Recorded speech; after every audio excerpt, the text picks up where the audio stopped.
సంతమాగులూరులో కొత్తగా పిహెచ్సి మనకి కన్స్ట్రక్షన్ జరగడము, అది ఈరోజు మన గౌరవనీయులు ఆరోగ్య శాఖ మార్చులు చేతి ద్వారా ఈరోజు ఓపెనింగ్ జరగడము అనేది జరిగింది పొద్దుట.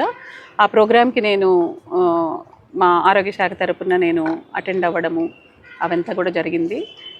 ఈ సమయంలో మనకి పల్నాడులో కూడా మన రమాదేవి అనే పర్సన్ ఒక 10 days క్రితము ఇక్కడ ఫ్యామిలీ ప్లానింగ్ ఆపరేషన్ చేసుకున్నారు.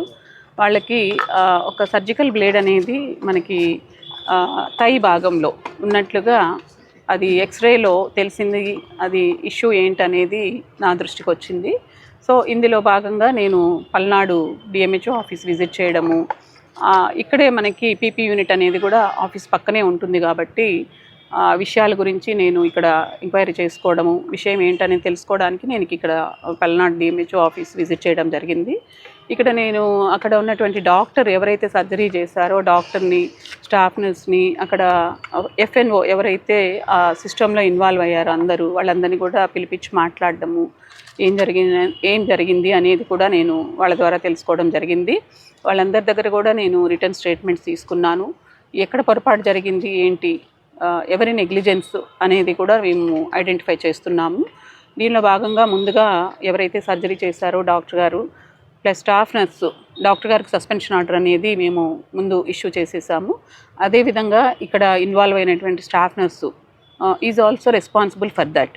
ఎందుకంటే ఆ ఇన్స్ట్రుమెంట్స్ కానీ ఆఫ్టర్ సర్జరీ అక్కడ ఉన్నటువంటి బ్లేడ్స్ కానీ నీడిల్స్ కానీ అన్నీ కూడా కౌంట్ చేసుకోవాలి, స్వాప్స్ ఎన్ని ఉన్నాయి అనేది కూడా కౌంట్ చేసుకోవాలి. అవంతా కూడా రెస్పాన్సిబిలిటీ అనేది ఉంది కాబట్టి ఆవిడకి కూడా సస్పెన్షన్ ఆర్డర్ ఇస్తున్నాము. సో దీని మీద మళ్ళీ ఎంక్వైరీ అనేది కూడా మనం చేయాలి, ఏం జరిగింది అనేది కూడా. సో దానికోసమని మనం ఒక స్పెషలిస్ట్ టీమ్ని, ఒక గైనకాలజిస్టు, అనెస్థెటిస్టు, సర్జను, వీళ్ళందరినీ కూడా ఒక టీమ్గా ఇచ్చి వాళ్ళని ఒక 2 daysలో డీటెయిల్ రిపోర్ట్ అనేది మాకు సబ్మిట్ చేస్తే ఫర్దర్ యాక్షన్ అనేది కూడా మేము దాన్ని ప్రాసెస్ చేయడానికి ఉంటుంది. కాబట్టి ఈరోజు నేను ఇక్కడికి ఈ విషయంగా రావడము, ఈ అందరితో మాట్లాడడము జరిగిందండి. అది ఇంకొకటి, ఇక్కడ ఆపరేషన్ చేయాలంటే ముందుగా డబ్బులు అడుగుతున్నారని చెప్పేసి అదొక ఆరోపణ వస్తుంది. అది ఇప్పుడు నేను వచ్చాను, నాకు ఇంకా నా దృష్టికి రాలేదు. బట్ దాని మీద సీరియస్ యాక్షన్ తీసుకుంటాం. ఇది గవర్నమెంట్ హాస్పిటల్, గవర్నమెంట్లో మనము ఫ్రీగా చేయాలి సర్వీసు.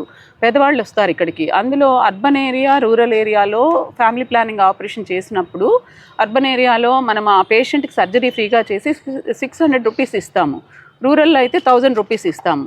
ఇవన్నీ కూడా మనము చేయకూడదు, తప్పది, కరెక్ట్ కాదు. అది నిజంగా జరిగితే మాత్రము దాని మీద సీరియస్ యాక్షన్ తీసుకుంటాం. అది బాధితులైనటువంటి రమాదేవి చెప్పింది మేడం, 2000 తీసుకున్నారు నా దగ్గర, ముందుగా తీసుకున్న తర్వాత నాకు ఆపరేషన్ చేశారని. ఎస్, ఇప్పుడు నాకు ఇప్పుడే తెలిసింది. అది కూడా దాని మీద కూడా మేము ఎవిడెన్స్ తీసుకొని తప్పకుండా యాక్షన్ తీసుకుంటాం.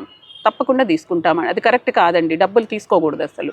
గవర్నమెంట్ హాస్పిటల్స్లో డబ్బులు పేషెంట్ల దగ్గర తీసుకోకూడదు.